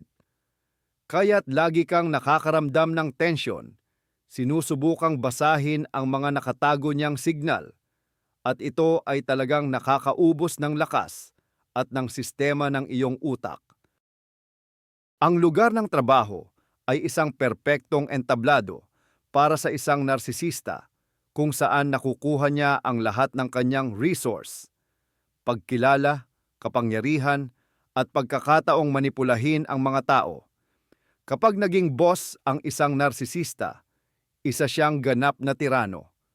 Aangkinin niya ang mga tagumpay ng kanyang mga tauhan, ipapahiya sila ng hayagan sa mga meeting, at pag-aawayin ang mga empleyado para mag-unahan sila sa pagkuha ng pabor niya. Lumilikha siya ng nakakalason na kapaligiran ng takot at kawalang tiwala sa koponan. Humihingi siya ng walang pasubaling pagsunod at paghanga. At anumang kritisismo o pagtutol ay tinitingnan niya bilang pag-aalsa na mahigpit niyang pinaparusahan. Gugulatin niya sa trabaho ang kanyang mga paborito at pagkatapos ay babalewalain ang kanilang pinaghirapan. Sa kabilang banda, ipopromote naman niya ang mga sipsip sa kanya kahit wala silang kakayahan sa propesyon. Ang narsisista bilang katrabaho ay hindi rin ligtas. Maghahabi siya ng mga intriga, magkakalat ng tsismis, at mag-i-set up sa iyo sa harap ng boss para lang magmukha siyang mas magaling kumpara sa iyo. Maaari niyang sabutanin ang iyong trabaho tulad ng aksidenteng pag-delete ng importanteng file o hindi pagpasa ng kailangan mong impormasyon. Patuloy siyang magrereklamo laban sa boss at iba pang katrabaho, hinihila ka sa kanyang laro upang makabuo ng koalisyon. Pero madalas, sa paningin ng management, siya ang perpektong empleyado, kaakit-akit, inisyatibo at laging handang tumulong. Napakahusay niyang gumawa ng sarili niyang imahe, kaya malamang na hindi seseryosohin ang reklamo mo tungkol sa kanya. Ituturing ka lang nilang inggitero o palaaway. Ang pakikipagtrabaho sa isang narsisista ay isang tuloy-tuloy na stress. Hindi ka kailanman makakapag-relax dahil laging may banta ng pananaksak mula sa likod. Nagdudulot ito ng professional burnout, anxiety disorders, at depression.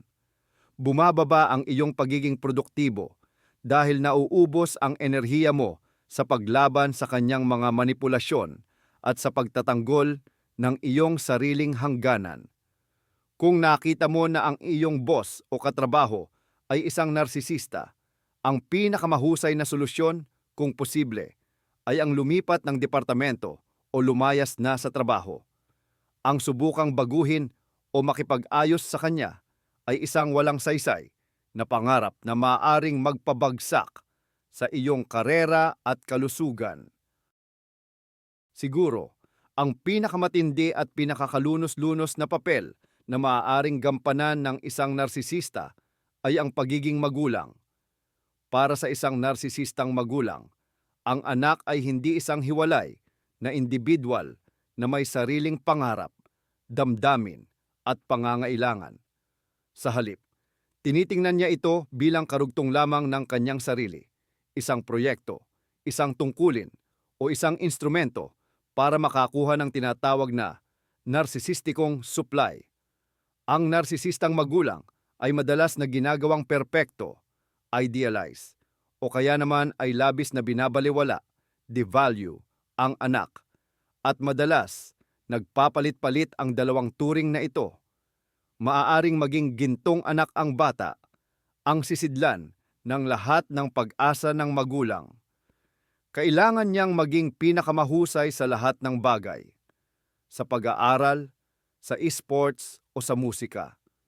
Ang tagumpay ng bata ay tagumpay ng magulang na ipagyayabang niya sa lahat. Ngunit ang pagmamahal na ito ay may kondisyon. Mahal ang bata hindi dahil sa kung sino siya, kundi dahil sa kanyang mga achievement.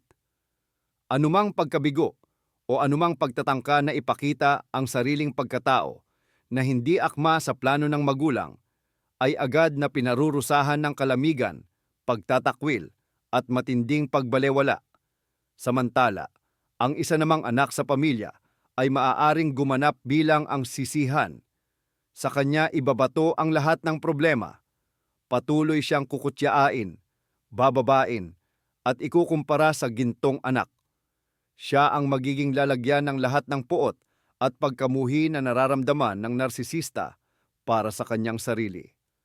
Ang narsisistang magulang ay walang kakayahang magpakita ng empathy.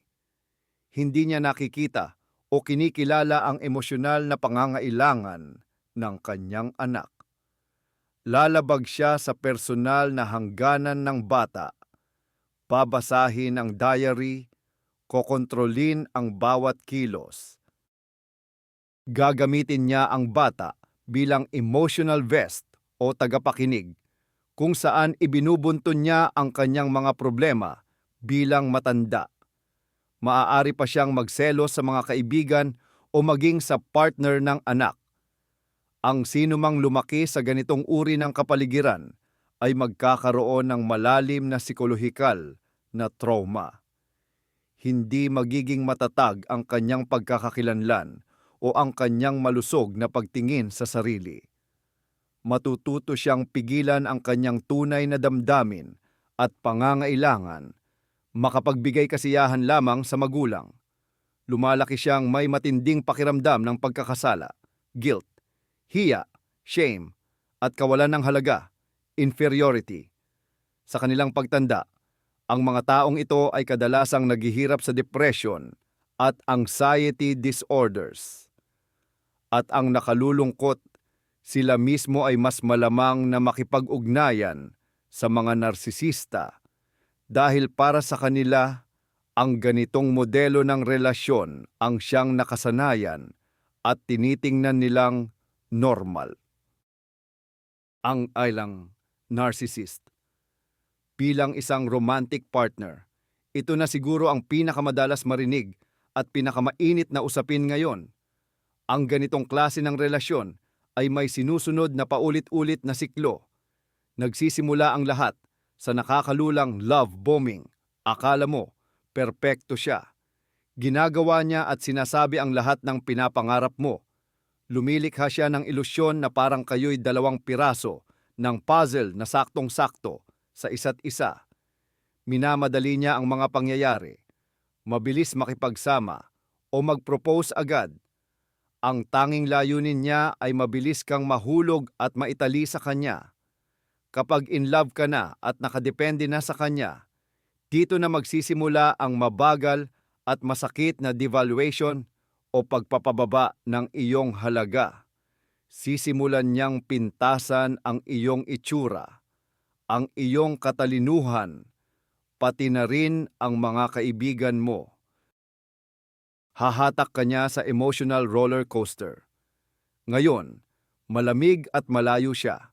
Bukas, bigla siyang magiging mapagmahal at malambing. Dahil dito, palagi kang nasa tensyon at pilit mong sinusubukang sungkitin ulit ang pagmamahal niya. Gagamitin niya ang gaslighting para pagdudahan mo ang sarili mo. Lalandi siya sa iba para magselos ka at maramdaman niyang hinahanap-hanap pa rin siya. Kukontrolin niya ang iyong pinansyal, ang iyong oras, at ang iyong mga kaibigan. Dahan-dahan kanyang inihihiwalay sa mundo. Ang pakikipagtalik sa isang narcissist ay isa ring instrumento ng manipulasyon. Sa simula, maaari itong maging passionate at malikhain, ngunit sa paglipas ng panahon, ito ay magiging malamig, mekanikal, o tuluyan ng mawawala. Gagamitin niya ang pagtanggi sa intimacy bilang parusa. Nabubuhay ka sa patuloy na ulap ng takot, pagkakasala at pag-asa. Takot kang galitin siya. Nararamdaman mong ikaw ang may kasalanan sa tuwing masama ang mood niya. At patuloy kang umaasa na babalik ang mabuting tao na minahal mo. Ang pinakatuktok ng siklo ay ang discard o ang pagtatapon, isang biglaan at malupit na paghihiwalay. Ngunit kahit tapos na ang lahat, maaari pa rin siyang bumalik at subukan kang i-hoover o balikan. Ang buhay kasama ang isang narcissist ay hindi matatawag na relasyon. Isa itong emosyonal na meat grinder. Nauubos ka nito, sinisira ang iyong self-esteem, kalusugan, at maging ang iyong karera. Ang pag-alis sa ganitong relasyon ay isang mahaba at masakit na proseso na nangangailangan ng matinding pagsisikap at madalas, propesyonal na tulong. Ngunit ito ang tanging paraan para mailigtas ang sarili at makapagsimulang mabuhay muli. Isa sa pinakakakaiba at nakakagulong aspeto ng pakikipag-usap sa isang narcissist ay ang estilo niya ng pagdayalogo. Tinatawag itong word salad ng mga psychologist. Nangyayari ito kapag sinusubukan mo siyang kausapin tungkol sa seryosong problema o kapag gusto mo siyang panagutin sa isang bagay. Imbes na makipag-usap ng maayos, bigla siyang maglalabas ng sunod-sunod na mga salita at parirala na magulo, walang lohika at nagkakasalungatan. Wala itong koneksyon sa pinag-uusapan ninyo.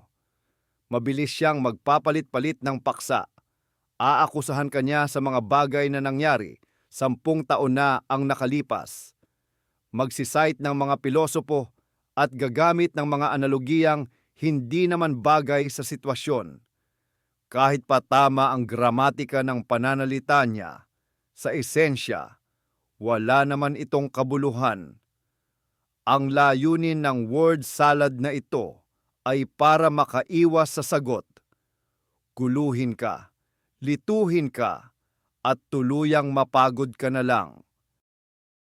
Nagsimula ka sa isang simpleng tanong, pero pagkatapos ng kalahating oras, hindi mo na maalala kung saan nagsimula ang lahat.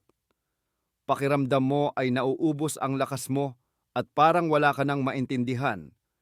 Susubukan mong humawak sa isa niyang ideya, pero bigla siyang lulundag sa ibang usapan. Kapag binalik mo siya sa orihinal na paksa, ikaw pa ang aakusahan niya na di ka nakikinig, parang humahabol ka ng isda sa putikan na wala kang gamit. Sa dulo ng pag-uusap na ito, pakiramdam mo talo ka kahit hindi mo alam kung anong laro ang ginamit niya sa iyo. At syempre, ang narcissist ang lalabas na panalo.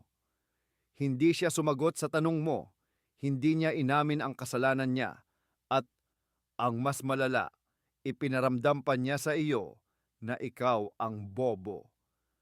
Napaka-epektibo nitong taktika para protektahan ang kaniyang ego. Nagtatayo siya ng isang tabing na usok gamit ang mga salita kung saan niya tinatago ang kaniyang pagkakamali at ang kawalan niya ng kagustuhang manindigan sa pananagutan. Kaya kung napapansin mo na pagkatapos ng bawat seryosong pag-uusap, sumasakit ang ulo mo at parang dumaan sa blender ang utak mo, mataas ang posibilidad na nakaharap mo ang isang master ng word salad. Ang projection ay isa pang klasiko sa mga depensang ginagamit ng isang narcissist. Ito ay kapag ibinabato o isinisisi ng isang tao sa iba ang sarili niyang mga iniisip, damdamin, motibo o ugali na hindi niya matanggap na taglay niya. Hindi kayang aminin ng narcissist na mayroon siyang anumang kapintasan dahil sisirain nito ang kanyang grandiose o napakataas na pagtingin sa sarili. Kaya, itinatapon niya ang mga kapintasang ito mula sa kanyang sariling kamalayan at isinasabit sa iba, kadalasan sa kanyang partner. Paano ito gumagana? Ang isang narcissist na asawang hindi tapat o nanloloko ay magiging patolohikal sa pagseselos at aakusahan ang kanyang asawa ng pagtataksil sa lahat ng pagkakataon. Ang isang sinungaling na narcissist ay patuloy na magsasabing siya ay niloloko ng lahat at walang mapagkakatiwalaan. Ang isang tamad at irresponsableng narcissist naman ay sisisihin ka dahil wala kang ginagawang trabaho sa bahay. Tatawagin ka ng isang makasariling narcissist na makasarili kapag nagdesisyon kang gawin ang isang bagay para sa sarili mo, kahit pa matagal mo nang hindi ito ginagawa. Ang projection ay isang tuso at mapanlinlang na taktika. Una, pinapayagan nito ang narcissist na panatilihin ang kanyang walang dungis na imahe sa sarili niyang paningin. Hindi siya sinungaling, ikaw ang sinungaling. Hindi siya makasarili, ikaw ang makasarili.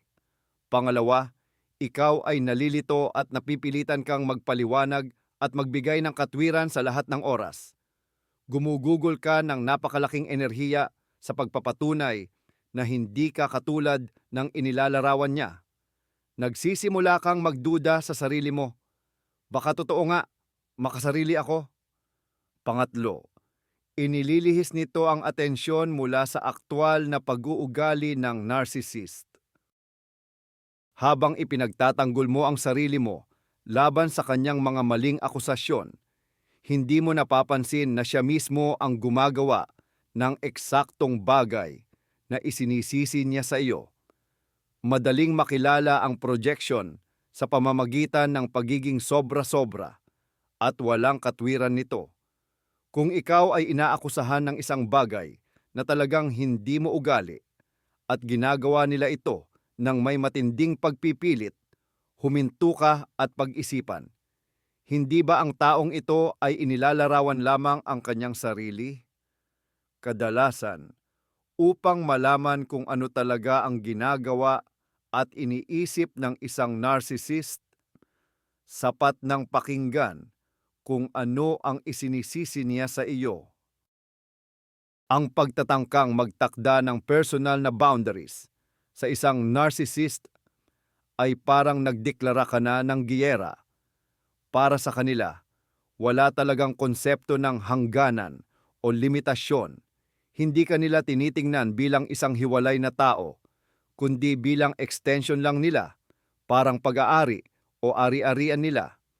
Kaya ang kahit anong pagsubok mong magsabi ng ayoko, ipagtanggol ang iyong oras, sariling opinyon o makipag-ugnayan sa iba, ay agad nilang ituturing na akto ng pagsalakay, pagtataksil, at personal na insulto. Ano ang magiging reaksyon niya? Una, ang matinding galit. Maaari siyang mag-iskandalo, sisigawan ka, at babansagan kang makasarili at walang pakiramdam. Ang sikat nilang linyahan, paano mo nagagawa sa akin? Yan matapos ang lahat ng ginawa ko para sa iyo. Pangalawa, ang guilt manipulation. Mag-iiba siya ng atake, magpapakaawa, at magpapanggap na api.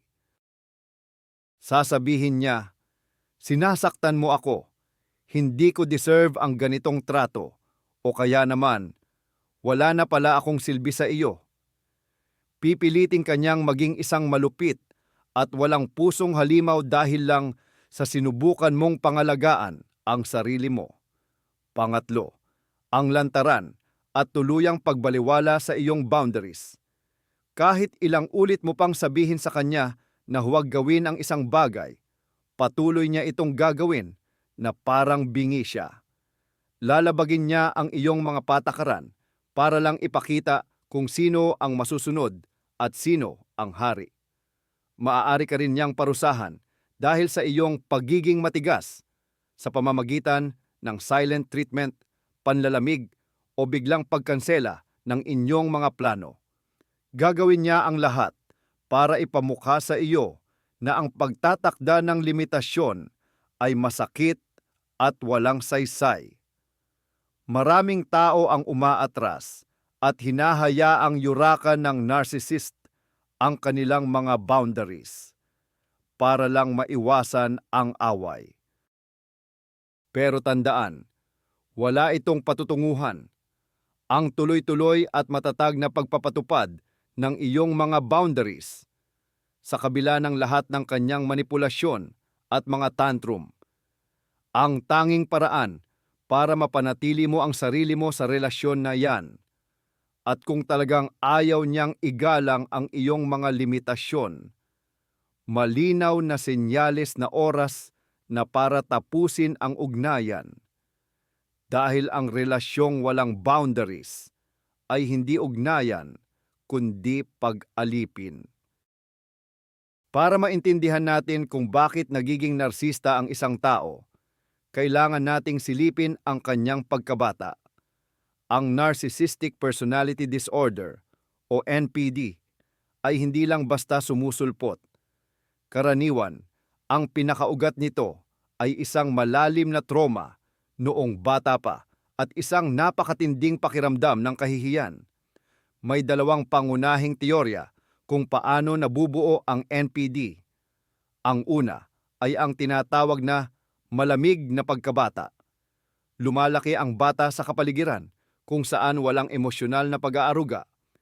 Lagi siyang biktima ng pagtatanggi, walang tigil na kritisismo at pagwawalang halaga. Ang tunay niyang nararamdaman at pangangailangan ay hindi pinapansin. Ang pagmamahal na natatanggap niya ay may kapalit, may kondisyon, dahil lang sa mga nakamit niya, tulad ng matataas na grado o pagkapanalo sa sports. Dahil dito, naitatanim sa isip niya na ang kanyang totoong sarili ay hindi minamahal at wala siyang halaga. Para makasurvive sa ganoong kapaligiran at makakuha ng kahit katiting na pagmamahal, lumilikha ang bata ng isang palsong sarili. Isang perpektong, nagmamalaking imahe na naniniwala siyang magugustuhan ng lahat. Ang totoo at vulnerable, mahina, niyang sarili ay itinatago niya ng napakalalim at kalaunan, nakakalimutan na niya na mayroon pa pala siyang ganoon.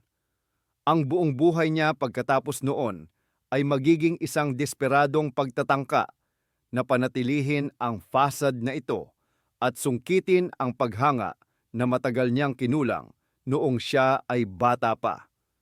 Ang pangalawang teorya naman ay baligtad. Ito ay konektado sa sobrang paghanga at pag-i-idealize sa bata.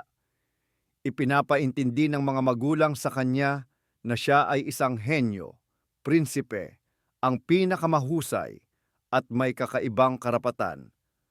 Lahat ay pinapayagan sa kanya. Wala siyang limitasyon o obligasyon. Hindi siya tinuturuan ng empathy o paggalang sa kapwa. Lumalaki siya na may matinding paniniwala sa kanyang pagiging eksklusibo at nakarapat-dapat siya sa espesyal na pagtrato. Ngunit kahit sa ganitong sitwasyon, ang kanyang tunay na sarili ay hindi rin nabibigyan ng espasyo para umunlad.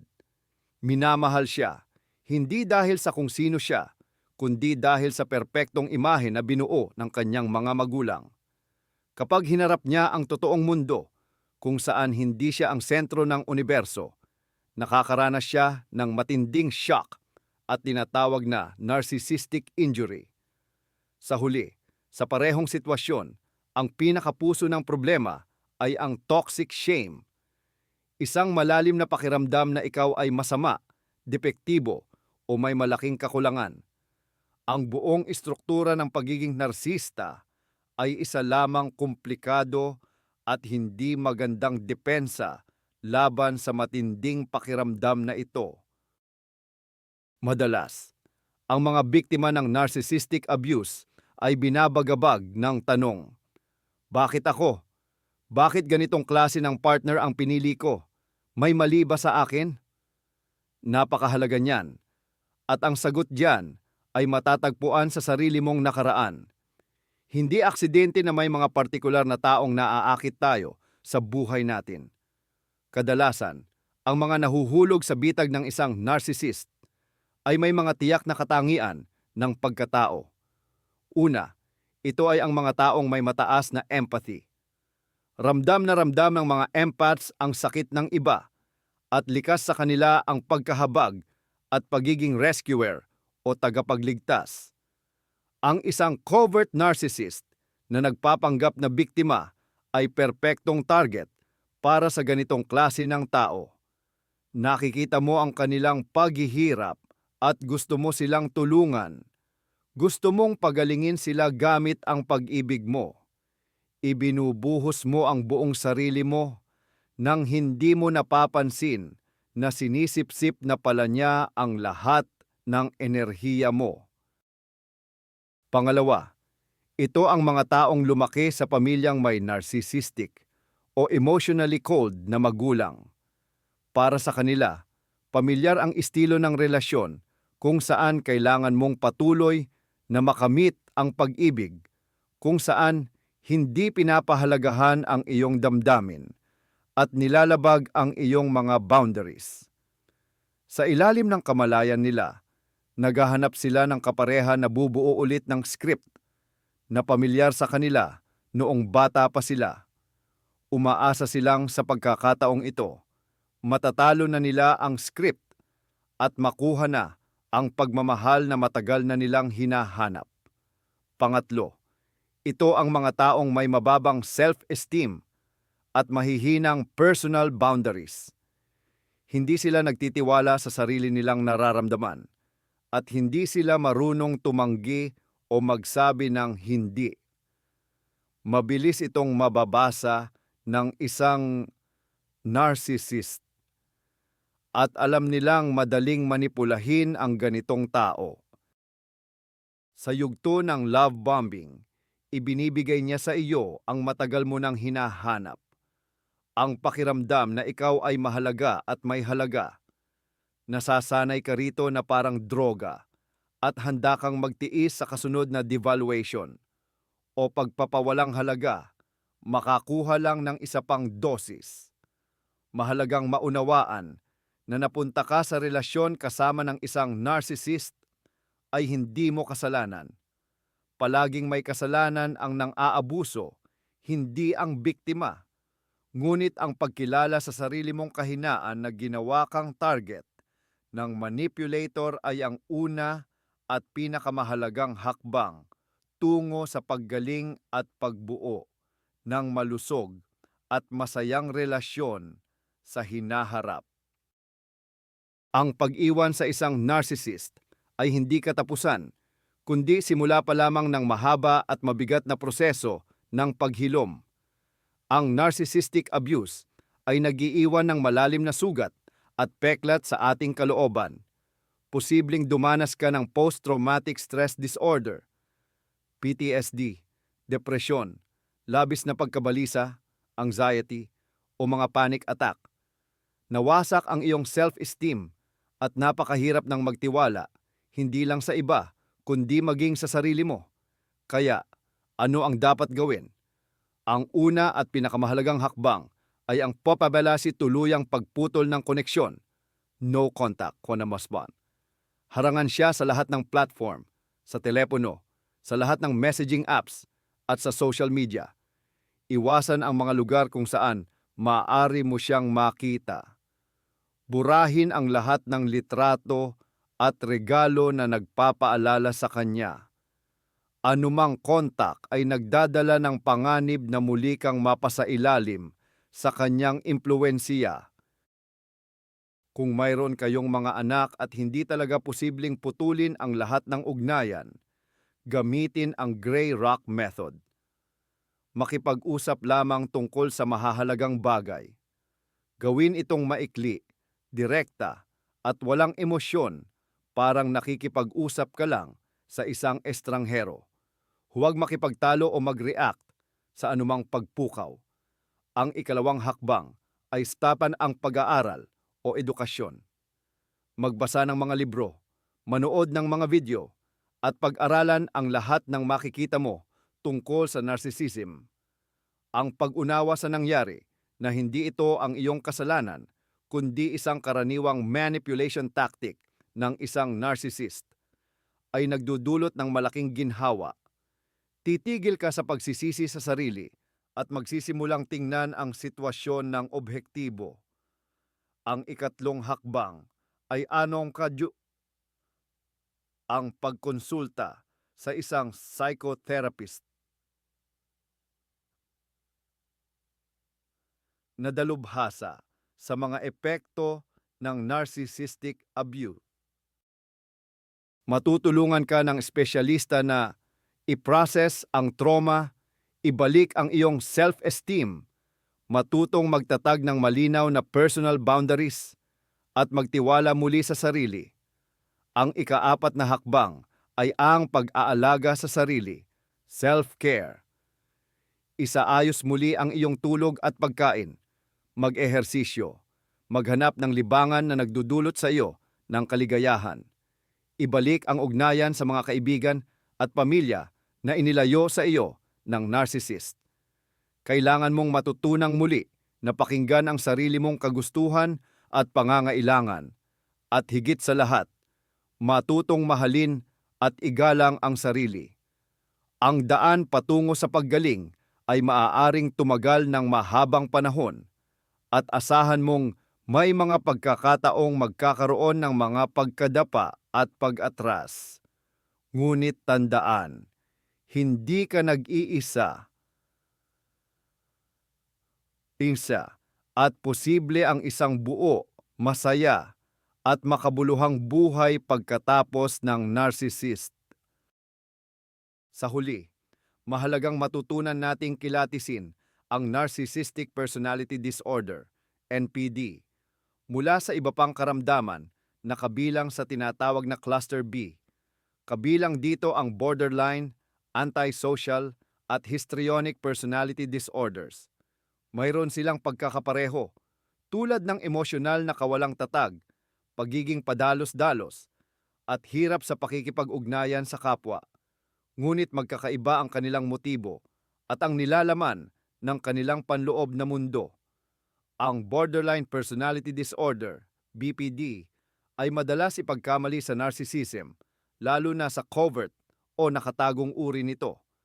Ang mga taong may BPD ay naghihirap din sa hindi matatag na self-esteem, takot na iwan, at maaari ring gumamit ng manipulasyon.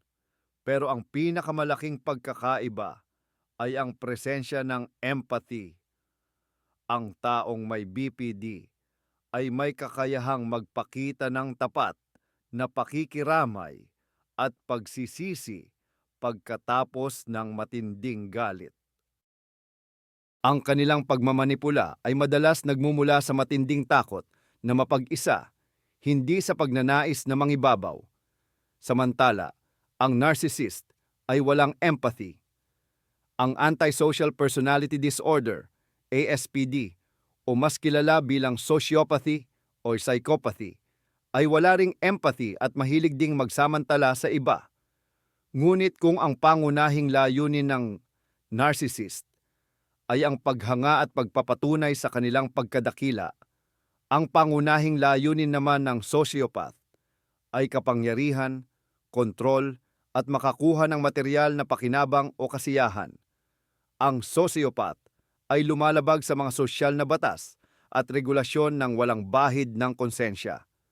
Ang narcissist ay maaari ring lumabag sa batas, ngunit mas nag-aalala siya sa kanyang image at kung paano siya titingnan ng ibang tao. Sunod ay ang histrionic personality disorder, HPD. Ang mga taong ito, tulad ng mga narcissist, ay uhaw sa atensyon. Subalit, handa silang gawin ang lahat para makuha ito, kahit pa magmukha silang tanga o katawa-tawa. Sila ay theatrical at masyadong expressive at mabilis magbago ang kanilang emosyon. Ngunit ang narcissist ay hindi lang atensyon ang hinahanap.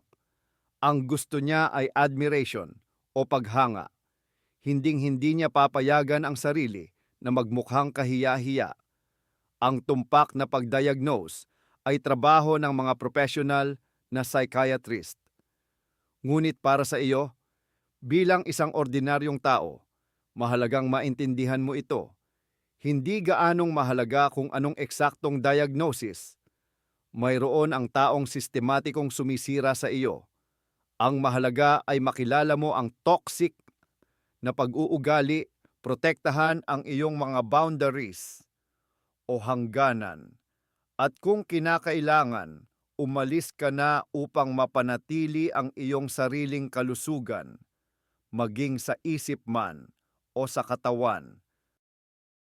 Ayan na, narating na natin ang dulo ng ating malalim na pagtalakay sa mundo ng narcissism.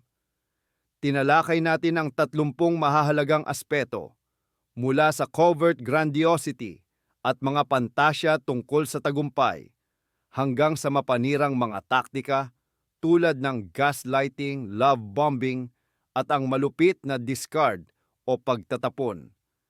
Nakita natin kung paanong ginagamit ng isang narcissist ang ibang tao, kung paano niya itinatago ang kanyang marupok na self-esteem sa likod ng maskara ng kayabangan, at kung paanong ang mga trauma niya noong bata pa siya ay nagpabago sa kanya at ginawa siyang parang emotional predator. Ang pinakamahalaga at marahil ay nakakagulat na konklusyon na maaari nating makuha ay ito: ang isang narcissist ay hindi talaga kayang magmahal ng totoo at hindi siya makakabuo ng malalapit na relasyon. Ang mga tao para sa kanya ay parang gamit lang, mga salamin na nagre-reflect ng kanyang kadakilaan o mga baterya na nagbibigay lakas sa kanyang kawalan o pagkawalang laman.